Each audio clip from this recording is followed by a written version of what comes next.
আমাদের বাংলাদেশ জামায়াত ইসলামের এক বোন টকশোতে একটা কথা বলছিল, শরিয়া আইন এমন কোনো আসমান থেকে আসা জিনিস না। বা আমরা তো আছেই, কিন্তু আমরা ইসলামিকরা যেই জায়গায় এই বিষয়গুলো বিশ্লেষণের ক্ষমতা থাকা দরকার, সেই জায়গায় আমাদের এই দেউলিয়াত্বটা আমাদেরকে ডুবিয়ে দিচ্ছে, বামদেরকে আসলে সব জায়গায় জয় করতেছে। উনি প্রথম কথা বলছেন শরিয়া আইন কোনো আসমান থেকে আসা বিষয় নয়। তো এই কথাটা কি কোনো আক্ষরিক অর্থের কথা?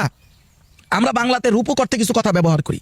যেমন রূপক অর্থে আমরা বলি যে আমরা অনেক সময় যদি কেউ আমাকে দেখে আশ্চর্য হয়, অথচ আমি পুরান মানুষ, বলে আমি কি আসমান থেকে এসেছি?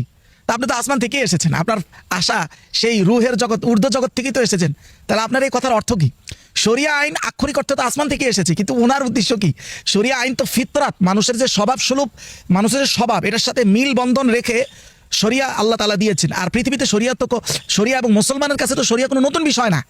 ওই দৃষ্টিভঙ্গিতে রূপক অর্থে এটা কি বলা যায় না যে শরিয়া কোনো আসমান থেকে আসা বিষয় না, মানে এটা তো কোনো নতুন বিষয় না, এটা তো সমাজের মানুষের প্র্যাকটিসিং এর অংশ।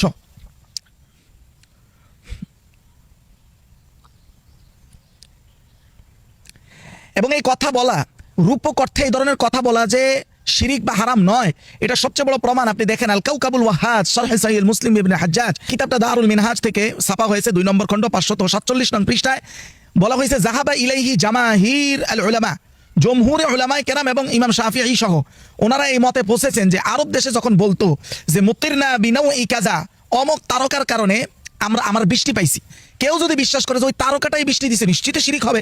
কিন্তু যদি এটার দ্বারা প্রচলিত অর্থ উদ্দেশ্য হয়, আরবে এটা বলে অভ্যস্ত, আমরা অনেক সময় বলি না আষাঢ় মাসের বৃষ্টি, এটা কি বৃষ্টিটা আষাঢ় মাসের না, এটার মালিক কি আষাঢ় মাস নাকি আল্লাহ? তা আষাঢ় মাসটা হলো একটা চিহ্ন, আষাঢ় মাসটা হলো একটা সময় বুঝাইছে। ঠিক এইভাবে বলতেছে মুতির না বিনাও এই কাজা, অমক তারকার মাধ্যমে আমাদের বৃষ্টি, এটার দ্বারা যদি উদ্দেশ্য এটা হয় যে না বৃষ্টিটা আল্লাহর রহমতে হয়েছে, কিন্তু আন্না নাও এই যে তারকাটা এটা মিকাতুন লাহু, এটা দ্বারা একটা সময় বোঝায় অথবা আলামত বোঝায়, অর্থাৎ রূপক অর্থ, প্রচলিত ভাষার একটা রূপক অর্থ বোঝায়।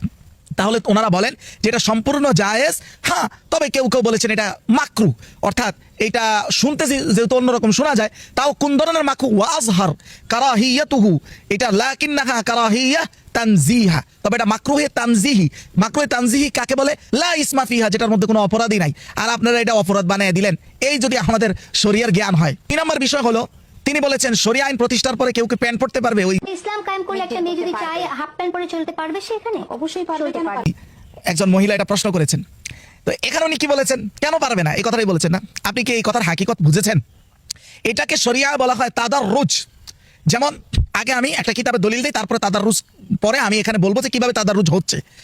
আত-তাহযীব ফি ফিকহিল ইমাম শাফিঈ এর 1 নম্বর খণ্ড 9 নং পৃষ্ঠায় তাদাররুজের বর্ণনা করতে গিয়ে উনি বলেন মিন হুসনি তাদবীর শারঈ ওয়া হিকমাতিহি, শরীয়তের একটা হিকমতই হলো এই তাদাররুজ, মানে যে মানুষকে এক ওভারনাইট, উনি বারবার এই কথাটা বলছে যে যেটাকে আপনি হচ্ছে ওভারনাইট এখানে এসে সবকিছু বদলে দিতে, নাইট সবকিছু পরিবর্তন হবে, বিষয়টা তো তা নয়।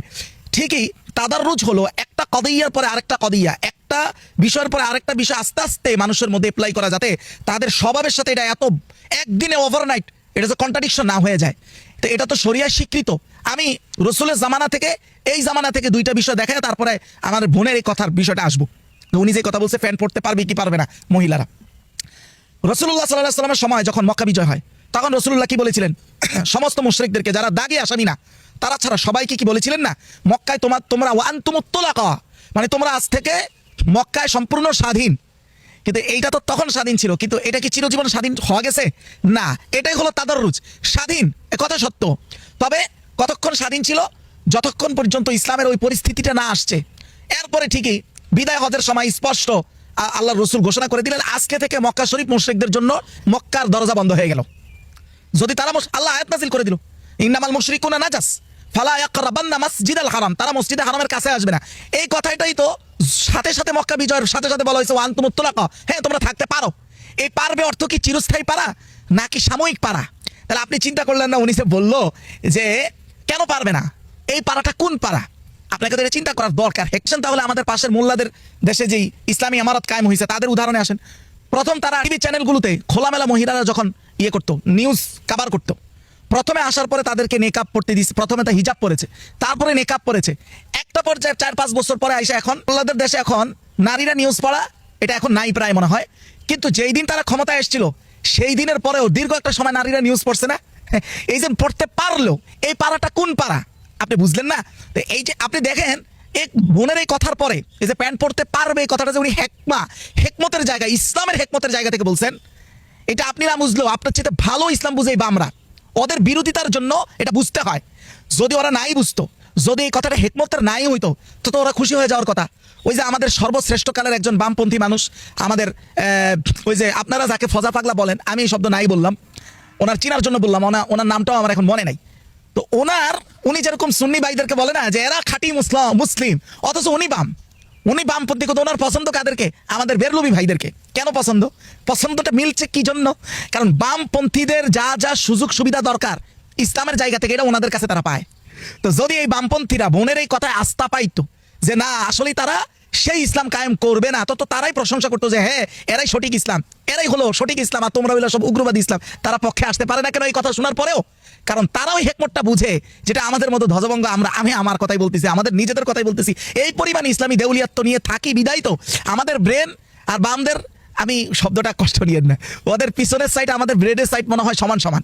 এই জন্য ওদের ওই পিছনের সাইডটা আমাদের মাথার উপরে থাকে, আর তারা আমাদের উপরে রাজত্ব করে দিনের পর দিন যাচ্ছে। একটু চিন্তা করা দরকার। সবকিছু পাইলেই এইভাবে হুমড়ি খায়া পড়ে মানে বামকে আমরা শক্তিশালী করতেছি, বুঝতেছি না কার মাথায় কে কাঁঠাল রেখে কোষ খায় রে বাবা। আল্লাহ আমাদের বুঝা তৌফিক দান।